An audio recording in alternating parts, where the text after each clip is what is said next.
हमारे अपने धर्म के चिन्ह मिटाए जा रहे थे। ऐसे समय में हम मालवा और ये पूरी सिंधिया विरासत, बाजीराव सिंधिया, शिवाजी महाराज, सबका धन्यवाद अदा करते हैं। और महाराज सिंधिया के इस पूरे क्षेत्र के अंदर उज्जैन के सारे मंदिर 1235 में तोड़े गए, लेकिन मुझे मालूम है 18 पुराण है, उसमें एक बड़ा पुराण है स्कंद पुराण, और स्कंद पुराण के 18वें अध्याय में अवंती खंड है। उस अवंती खंड में सारे मंदिरों का उल्लेख था, लेकिन कागज में था, मैदान में नहीं था। ये महाकाल मंदिर था, ये चिंतामन गणेश का मंदिर था, ये सिद्धनाथ है, जो मंदिर के सब उल्लेख उसमें थे। मुझे प्रसन्नता है महाजी सिंधिया महाराज ने सारे मंदिर को बनाने का सिंधिया के काल में अभियान प्रारंभ किया। जोरदार तालियां बजाओ इस बात के लिए। और वर्तमान का महाकाल मंदिर जो ज्योतिर्लिंग के नाते से जाना जाता है, वो ज्योतिर्लिंग का मंदिर भी जो तोड़ करके भगवान की प्रतिमा कुंड में फेंक दी थी, मंदिर पूरा बनाया और भगवान को ला करके वापस पुनर्प्रतिष्ठा का काम अगर किसी ने किया है तो महाजी सिंधिया महाराज, रणोजी सिंधिया महाराज ने करा है। यह हमारा सौभाग्य है।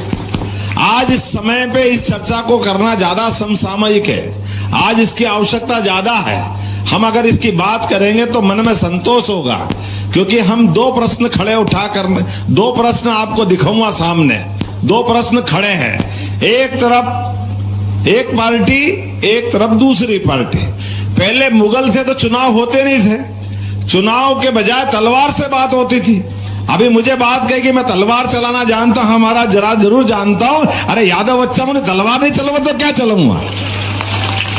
आप तो जो हथियार दो सब चला लूंगा। अरे हथियार चलाना ये तो भगवान कृष्ण के समय से अपने जो जोरदार तालियां गोपाल कृष्ण भगवान की। अरे भगवान के लिए कंस को मारने के बाद शिक्षा दीक्षा का क्या महत्व है, यह हमारे सामने उत्कृष्ट उदाहरण उनने दिया। भगवान ने कंस को मारने के बाद कुर्सी पे नहीं बैठे, इसलिए अपने आप के लिए ताली बजाइए। वो वंश है जो कुर्सी का भूखा नहीं है। ये हमारे समाज की परंपरा है जो शिक्षा दीक्षा की महत्ता समझता है। और शिक्षा दीक्षा की महत्ता में हमारे उस तत्कालीन समाज ने कहा कि 11 साल की उम्र में भगवान ने कंस को उसके घर में मार दिया, लेकिन शिक्षा की क्या महत्ता है, तो उनको शिक्षा के लिए उज्जैन भेजा। फिर जोरदार तालियां उज्जैन के लिए। उज्जैन का रिश्ता हमारा है, ये मध्य प्रदेश में आए, ये मध्य प्रदेश के लिए हमारे गौरव की बात। और शिक्षा भी कैसी हुई, इतनी अलग प्रकार की शिक्षा। 18 पुराण, 4 वेद, 14 विद्या, 64 कला, 64 कलाओं के लिए इतना पूरा अध्याय। अभी आज भी इतना आधुनिक समय है, लेकिन सारे पाठ्यक्रम तो आज भी नहीं मिलते हैं जितनी भगवान ने शिक्षा दीक्षा ग्रहण करी। शिक्षित बने तो ऐसे शिक्षित बनो जैसे भगवान कृष्ण बने, ये हमारा सौभाग्य। और कलाएं ऐसी सीखो कि जब जीवन में कष्ट आए तो आपके मुख पे वो अपने आप में सीखी हुई शिक्षाएं याद आ जाए। मुझे इस बात की प्रसन्नता है कि उस दौर में भगवान कृष्ण के मंदिर का भी, महाकाल मंदिर तो बनाया, बाईजाबाई महारानी ने उज्जैन में गोपाल कृष्ण मंदिर बनाया। जोरदार ताली बजाओ उस गोपाल कृष्ण मंदिर के माध्यम से। जब ज्योतिर्लिंग तोड़े जा रहे थे तो ज्योतिर्लिंग बाबा महाकाल का बनाया, और बाबा महाकाल के बाद सारे मंदिर के बाद अपने मन में विजेता का भाव कि जब कोई समय खराब होगा तोड़ दिया, वो खराब समय है, लेकिन आज हमारा समय है। सभी त्योहार आनंद से मनाने के लिए, पूरे साल सभी त्योहार पर्व मनाने के लिए पर्याप्त धनराशि दी, धूमधाम से महाकाल की सवारी निकलती है। महाराज स्वयं पालकी का कंधा देने जाते हैं।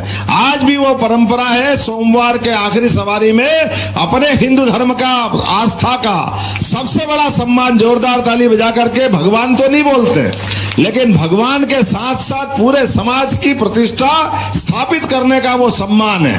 वो डंके की चोट है, वो कोई भी सरकार रही हो, उसको स्थापित करना ये बड़े कलेजे की बात है। ये उसी प्रकार से जब ऐसा 1000 साल पहले मोहम्मद गजनवी ने सोमनाथ का मंदिर तोड़ा था, और सोमनाथ के मंदिर को सरदार वल्लभ भाई पटेल ने 1947 में ही बनवा दिया। जोरदार तालियां सरदार वल्लभ भाई पटेल के लिए।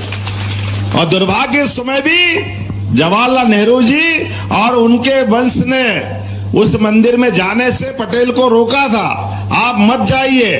डॉक्टर राजेंद्र प्रसाद गए तो उनको उनके जब राष्ट्रपति से हटे तो दिल्ली में मकान नहीं दिया, पटना के रहने वाले थे, पटना में भी मकान नहीं दिया।